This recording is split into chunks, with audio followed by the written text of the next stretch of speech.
ታስቀድሳላችሁ ነው እሑድ ትተኛለህ ማታ ማታ ቅዳሜ ማታ ቲክቶክ እስከ ሌሊቱ 8 ሰዓት ወሬ ዝሙት ከንቱ ነገር መለፍለፍ ንትርክ ከዛ በኋላ እሑድ ጠዋት የለህም ቅዳሴውን ቄሱ አሐዱ አብ ሲል የለህም ቁርባኑ ላይ የለህም እስመ ኃያል አንተ ላይ የለህም ተኝተሃል የታመመ ሰንኳ በዕለተ ሰንበት በቤቱ አይተኛ በወሰካ በገረገራው ያምጡትና ይስማ ይላል የት ነው ያለው ቅዳሴው ሲጀምር እናንተ አትሰሙትም እንጂ ምን ይላል ስላንተ ካህኑ ሲጸልይ ይላል ስላንተ ካህኑ ሲጸልይ ሐሳብህን ወደ ያዛና ወደ አታድርግ ስላንተ መስዋዕት ሲቀርብ መተቁምና ስማ ተቀደስ ተፈወስ እግዚአብሔር በረድኤት ይጎብኘን በቸርነቱም አይለየን እና ታዲያ ዲያቆኑ ተንሱ ሲል እናንተም ትላላችሁ እግዚኦ ተሳለነ ካህኑ ምን ይላል ሰላም ለኩልክሙ ከዛ ትመልሱና እናንተ ምን ትላላችሁ ምስለ መንፈስክ እንደሱ ነው ዲያቆኑ ተንሱ ለጸሎት የሚለው የአዳም ምሳሌ ነው ተመልከቱ ወመሰለሉም ሁሉ ነገር በምሳሌ ነው ዲያቆኑ የማ ምሳሌ ነው የማ ምሳሌ ነው ዲያቆኑ የአዳም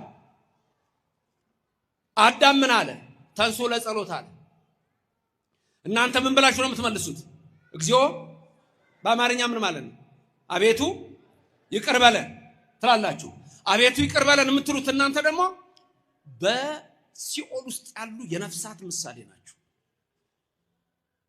ሰላም ለኩልክሙ የሚለው ቄስ የኢየሱስ ምሳሌ ነው ካህኑ ያዘውም ስልጣን የኢየሱስ ነው ካህኑ ኃጢአተኛ ሆነ ጻድቅ ሆነ እምትሰራዋ እሱ ጋር ያለችው ያቺ የኢየሱስ ክርስቶስ ስልጣን ናት ካህናትን የሰጠን እግዚአብሔር ስሙ ለዘላለም የተመሰገነ ይሁንልን ከዛ ካህኑ እጁን ዘርግቶ ሰላም ለኩልክሙ የሚለው የኢየሱስ ምሳሌ ነው ከዛ እናንተ ደግሞ ምን ትላላችሁ ምስለ መንፈስከ በትርጓሜው እንደ ቃልህ ይደረግልን የሚል ነው ምስለ መንፈስከ ከመንፈስ ጋር የሚለው እንደ ቃልህ ይደረግልን ምን ሆነ መሰላችሁ በሐሙስ ዕለት ወበመንፈቅ ዕለት ተወለድ ወለተወለድከ አዳም ሔዋን አድናችኋለሁ ከ5 ቀን ተኩል በኋላ ከልጅ ልጅ ተወልጄ አድናለሁ ይሄ የት ነው የሚገኘው ከ81 መጽሐፍ በሆነው በአንዱ በቀለሚንጦስ ነው የሚገኘው ቀለሚንጦስ ላይ ነው ይሄ ያለው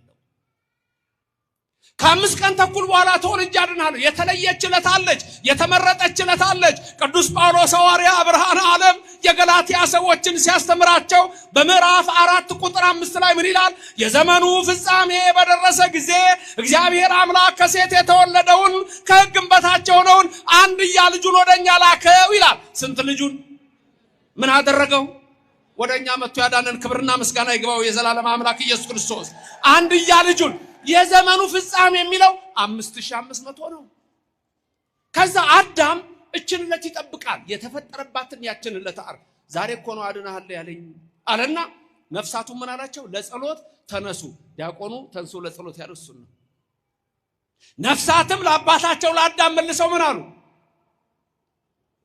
ጊዜው እውነት ነውና አቤቱ ይቅር በለን አድነን አሉ ከዛ ኢየሱስ ክርስቶስ ምን አደረገ እጁን ዘርግቶ አዎ አዳንኳችሁ የዘላለም ሕይወት ሰጣችኋል ስለዚህ ሰላምን ይላል በተዘጋ መቃብር ገብቶ እጆቹን እያሳየ ሰላም ለኩልክሙ አላቸው ከዛ እናንተ ደግሞ ምስለ መንፈስ ከስትሉ ከሲኦል መውጣት ነው በቅዳሴ ሰዓት ሁሉ ጊዜ ከሲኦል መውጣት ነው ከመከራ መውጣት ነው ከኃጢአት መውጣት ነው የዘላለምን ሕይወት መውረስ ነው ለዚህ ነው በመጨረሻ እቱ በሰላም ወደ መንግስተ ሰማያት ግቡ ተብለን የምንሸኘው ክብርና ምስጋና ለዘላለም ለሱ ይሆንልን እያንዳንዱ ነገር ምሳሌ አለው ይሄ መስቀል ያስኩት ህገልቡና ነው ዲያቆናይዝም ያልኳችሁ ለመሰላችሁ ከታች 4 ማዕዘን ቅርጽ አላት አይደል እሷ የታቦቱ ምሳሌ ናት ለዚህ ነው ዲያቆን የማይዘው ታቦት መንካት ስለማይችል እችን አይዝም አያችሁ ከላይ ደግሞ ህገ ወንጌሉ ነው መስቀሉ ነው ደሙ የፈሰሰበት ነው ሁሉ ነገራችን እንዲህ ነው ለምሳሌ ከታቦቱ ወንዶች በስተቀኝ ይቆማሉ ሴቶች በስተግራ ይሆናሉ ይሄ ደግሞ ምንድነው ምሳሌው በኖህ መርከብ ውስጥ የሆነው ነው ኖህ አጽማ አበውን በመካከል አደረገ ከዛ በኋላ ወንዶቹን በዚህ ሴቶችን በዚህ አደረገ። ስለዚህ በመቅደሱ ሁሉ ጊዜ ስትቆሙ ወደዚህ ፊታችሁ ሲሆን ሴቶች በምን ይሆናሉ? በስተቀኝ፣ ወንዶች በምን ይሆናሉ? በስተግራ። ራሱ ታቦቱ ደግሞ ሲያችሁ ወንዶች ቤት ይሆናሉ በስተቀኝ፣ ሴቶች ቤት ይሆናሉ በስተግራ። ይሄ እያንዳንዱ ነገር ያለው በኢትዮጵያ ኦርቶዶክስ ተዋሕዶ ቤተክርስቲያን ብቻ ነው። በዚች እምነት ውስጥ ያደረገን እግዚአብሔር ስሙ የተመሰገነ ይሆንልን። ወደ ሉቃስ 13 ቁጥር 6 እንመለስ። ስንት ሰዎች ወይን ተከሉ? ስንት ሰዎች ወይን ተከሉ አላችሁ? ስንት ሰው?